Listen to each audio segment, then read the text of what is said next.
ऐकतोय की महापौरांचाही कोण ऐकत नाही, आमदारांचंही कोणी ऐकत नाही. हा काय बजबजपुरी मांडलेली आहे या शहरामध्ये. बरं, हे बाकीचे हे सगळं काम करणारे जे आहेत, काम आपले मंत्री गिरीश महाजन, त्याने सुद्धा लक्ष दिलं पाहिजे ना. कुंभमेळा आमच्या नाशिकमध्ये व्हायला पाहिजे, पण तो आमच्या मुळावर येता कामा नये.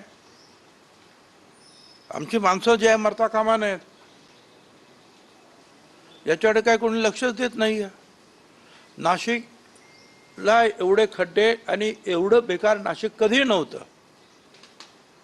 त्या दिवशी मी एका लग्नाला सातपूरच्या पुढे गेलो होतो. प्रचंड खड्डे, आणि त्याच्यामुळे सगळी जे आहेत वाहतूक सुद्धा एकदम स्लो असते.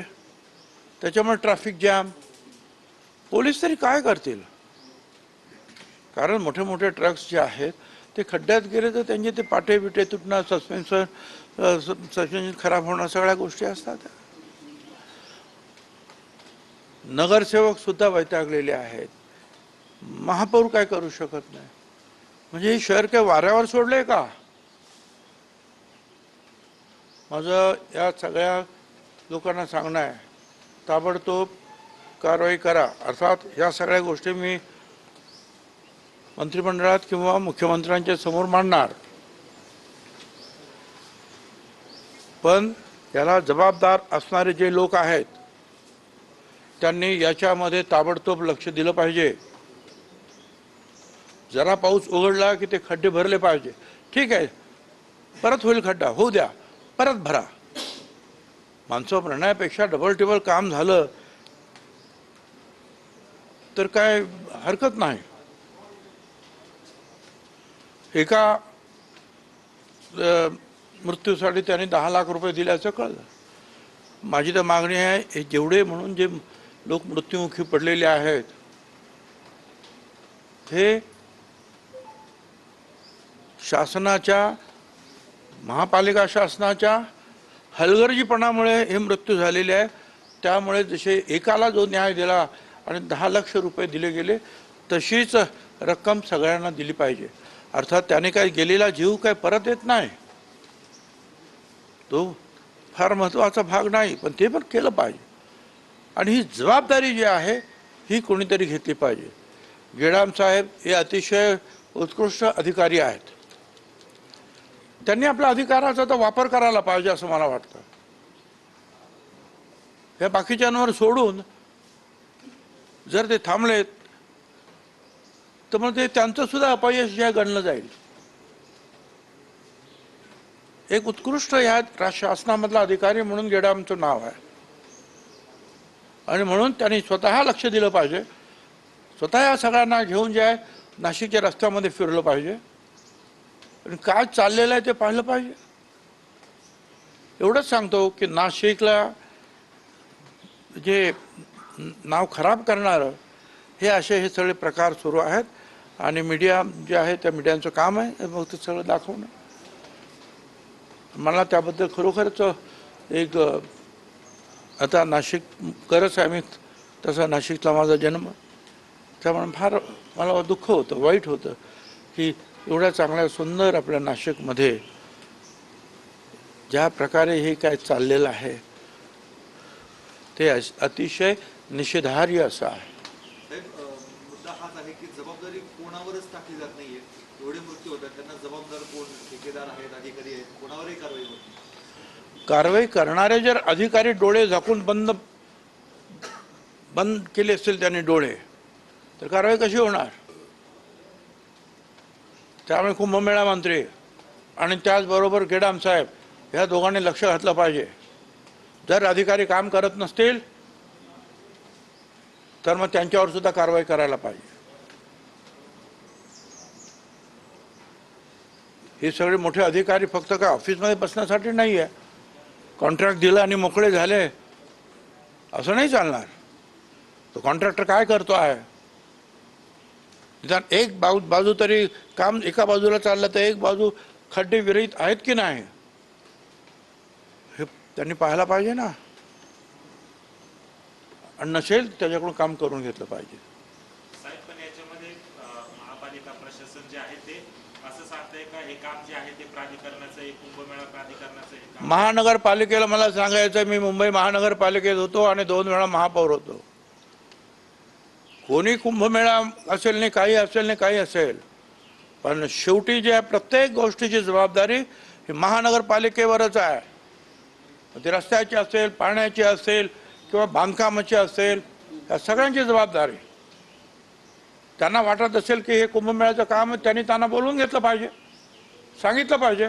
माझं काम नाही, त्याचं काम आहे असं म्हणून चालायचं नाही. जबाबदारी घ्यावीच लागेल महानगरपालिकेच्या आयुक्तांना. एक वीट जर इकडची तिकडे करायची असेल तर महानगरपालिकेची परवानगी लागते. आणि मग महानगरपालिकेचे असे चांगले झालेले रस्ते, त्याची जर ही दुर्दशा होत असेल तर त्यांनी विचारायला नको? त्यांना तो अधिकार आहे. कमिशनर 100% सिनियर आहेत, सिनियर अधिकारी आहेत, ते विचारू शकतात सगळं.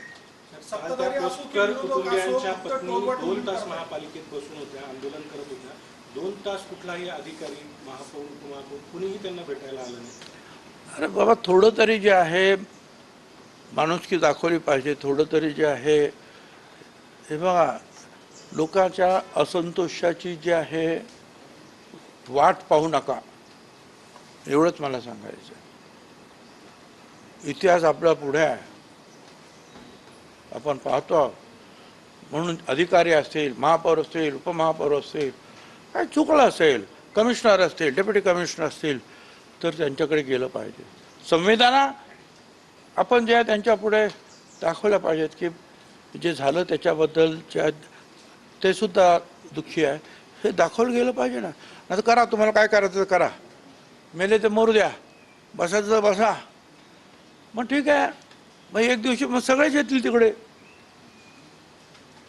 साहेब, पालिकेतले अधिकारी, सत्ताधारी आणि विरोधक हे सगळे एकमेकांवर टोलवा टोलवी करतायत. खड्ड्यांची माझी हे पहा, हे नगरसेवक असेल किंवा महापौर जे आहेत, यांना प्रत्यक्ष एक्झिक्युटिव्ह पॉवर्स ज्याला म्हणतात त्या पॉवर्स नाही आहेत. ह्या सगळ्या पॉवर्स ज्या आहेत त्या कुंभमेळ्याचे काम करणारे जे कोणी आयुक्त असतील ते, आणि त्यापेक्षा या शहराच्या ज्या आयुक्त आहेत ह्या दोघांच्या या पॉवर्स आहेत. ह्या सगळ्या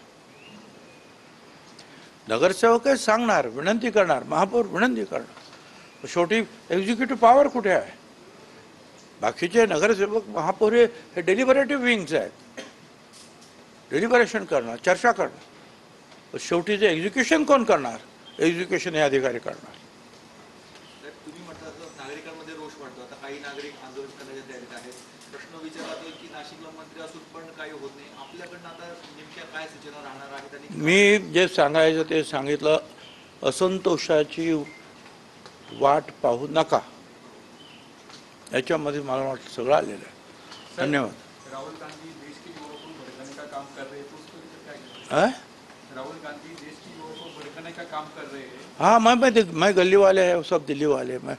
मैं क्या बात कर सकता हूँ. साहेब, एफडीए कडनं कारवायांचा धडाका लावला जातोय. शाळेंच्या संदर्भानं देखील आता नियम त्यांनी सांगितलेले आहेत की परिसरामध्ये शाळेच्या जंक फूड अशा गोष्टी विकू नये, ज्याने विद्यार्थ्यांना त्रास होतोय. मोठ्या प्रमाणात कारवाया होता. आपण मंत्री म्हणून त्या विभागाकडे कसं पाहता?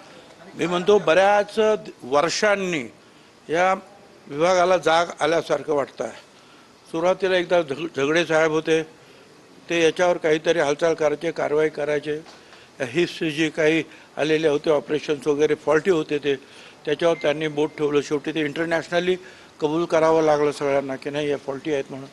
मग त्याच्यानंतर तुकाराम मुंढे हे एकमेव असे अधिकारी भेटलेले आहेत.